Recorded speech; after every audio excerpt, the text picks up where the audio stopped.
If you're even thinking of putting a deposit down on a cruise in 2026, stop. Put the car down. We are entering the busiest booking season of the year, and cruise lines have set up 7 traps designed to get you to spend more money on a worse vacation. Avoiding number 7 alone saved me thousands of dollars last year on my cruises. And I'm about to tell you how to avoid these booking mistakes so you don't get ripped off. I'm Gary with Optimal Cruising, bringing you fresh cruise advice, money-saving hacks, and secret strategies the cruise lines don't advertise. Let's dive in.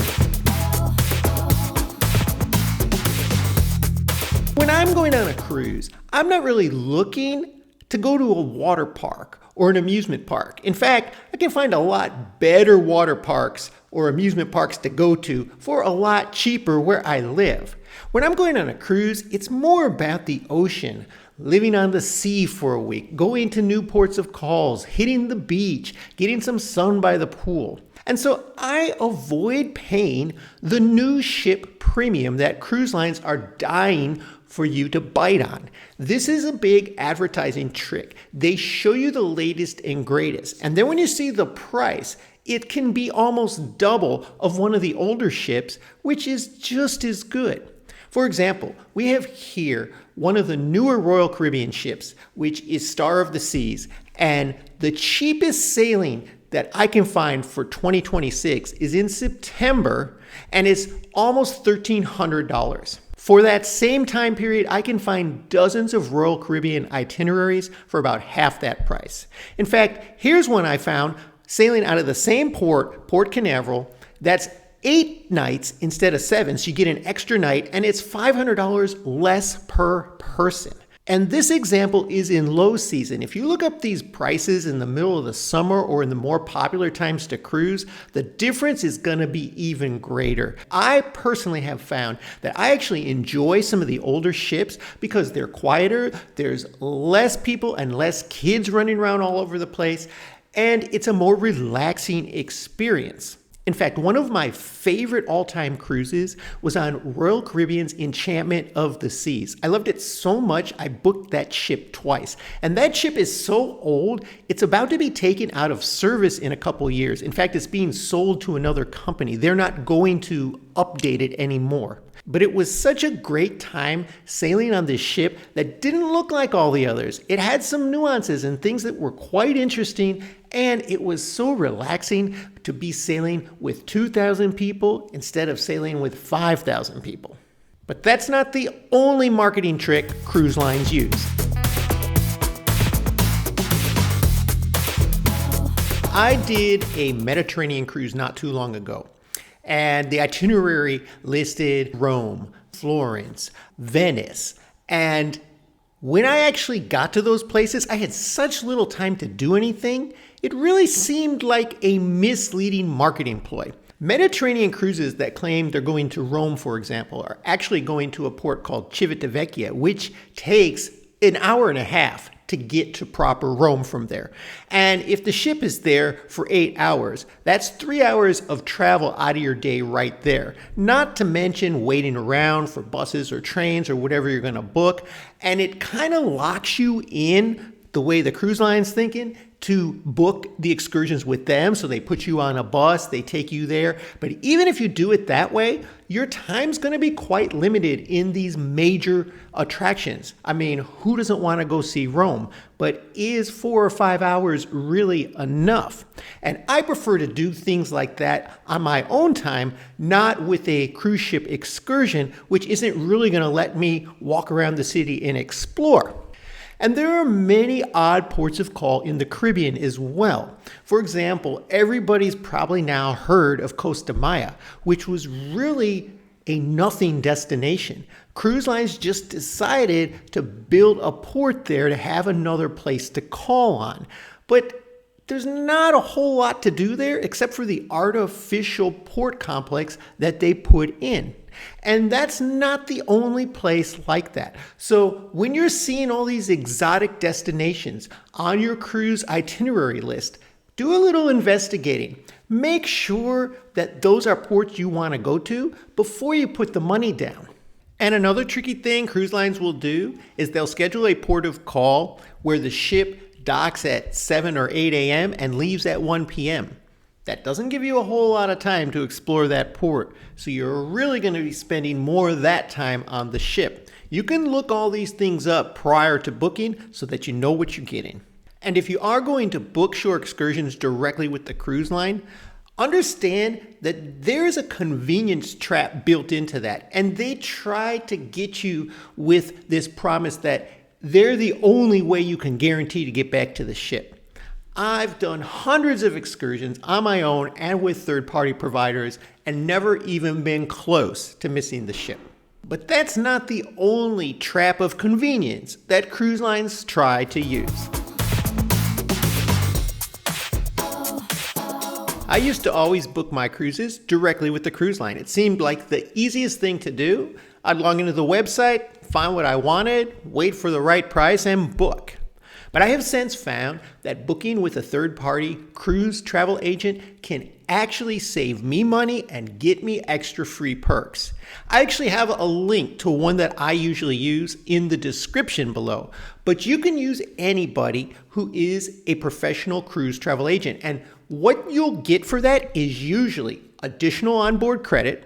And you may be wondering how this works. Well, these cruise travel agents usually do a ton of volume, especially with certain cruise lines. So you might find that one travel agent has better deals on Royal Caribbean and another agent might have better deals on Carnival. It does depend, and not all agencies are the same. So if you do shop around, you're likely to find extra perks through the private cruise travel agency, possibly a lower price. Sometimes they throw in Visa gift cards and other things that the cruise lines just don't offer to you directly. And this next cruise line trap, I've actually fallen for myself. I've got to admit, it feels nice sometimes to just go on a vacation and not worry about a thing. You already paid and everything's included, drinks, specialty dining, Wi-Fi. You don't have to worry about forking over some extra money. But I have found that this is a big trap cruise lines use to get you into paying more, and it's usually not worth it. Now, one caveat, for some people, it will definitely be worth it. But here's what I've found. Now, I'm always looking to relax and have a couple cocktails on a cruise, but I'm never drinking 6 or more cocktails per day.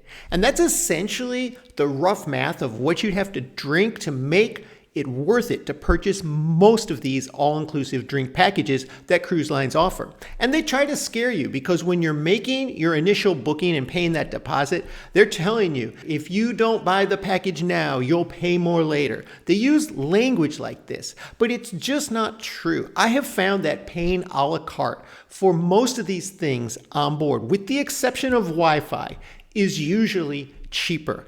For example, the last cruise we went on, we had drinks on board. We had a few drinks here and there every day, and we ended up spending about $250 total for the two of us on drinks. When if we had bought the drink package they wanted to sell us, it would have cost us over $1,000. There's a reason that cruise lines offer this. It's because in most cases, they get the better deal. The other thing that I found on many cruise lines is that there are usually drink specials offered, a happy hour or a daily drink special, sometimes a 2-for-1. I was on a cruise just a couple months ago where on the sea days they offered a 1-day unlimited drink package for about $65. That's not so bad because on a sea day, you might have a few more drinks on board. Now, if you have a favorite cruise line and you cruise once or more per year, you're leaving money on the table if you don't do this next thing.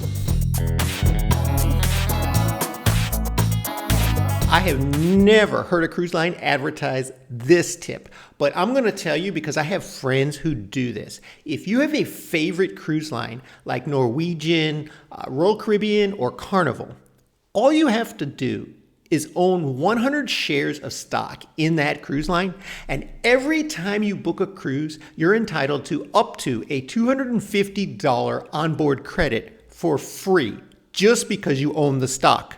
Now, the credit does vary by the length of the cruise, and different cruise lines have slightly different policies on what they offer. But you will get something for free every time you cruise. And if you have a favorite cruise line, if you're loyal to Royal, get 100 shares of their stock. It can be in your 401k. Doesn't matter. That's money you're not touching anyway. And it'll get you a savings of $100 to $200, up to $250 every time you cruise. That's money they're just giving back to you. And this is kept such a secret by the cruise lines because, of course, you might even own stock in them, but not know about this, and so you don't say anything. Let me know if you ever heard about this tip before. Put it in the comments below. After decades of cruising, I have learned that cruise lines do some sneaky things to try to get you to gamble away your vacation. And this happens immediately when you're making your deposit. For one, some cruise lines offer a lower deposit that is non-refundable or a higher deposit that's fully refundable. Skip the guaranteed deposit. You'll put slightly more money down up front, but you can cancel and get your money back if something changes before the final payment is due. Don't take the chance and gamble your vacation away. Things happen, life happens. You might decide you don't want that cruise anymore, and it might not be a reason that even insurance would cover. But if you have a refundable deposit, you can get your money back. And then I used to always skip the travel insurance until one time I missed an entire cruise because I couldn't make it and I didn't have the insurance. I got no money back from that cruise. So I always spend an extra $100 to $150 depending on the cost and the length of the cruise to buy the insurance. You can buy insurance directly with the cruise line or through a private carrier. I have a link below to the one that I use in the description. But you'll see that the extra cost you're paying for that peace of mind is worth it, because there will come a time where you can't make a cruise, maybe due to an illness, a death in the family, bad weather that causes you to miss your flight. Cruise lines are unsympathetic and they will not send you any money back. But if you have the insurance, you'll be fully made whole and you can book another cruise. Now, avoiding this last trap saved me thousands of dollars last year. I'm going to tell you how next. But first, if you've gotten any good information so far, make sure you subscribe to our channel and become part of the Optimal Cruising family. I never used to pay any attention to when I was booking my cruises. In fact, if I got a little extra money, a bonus from work, all of a sudden got some time off I wasn't expecting, I'd go on and book a cruise.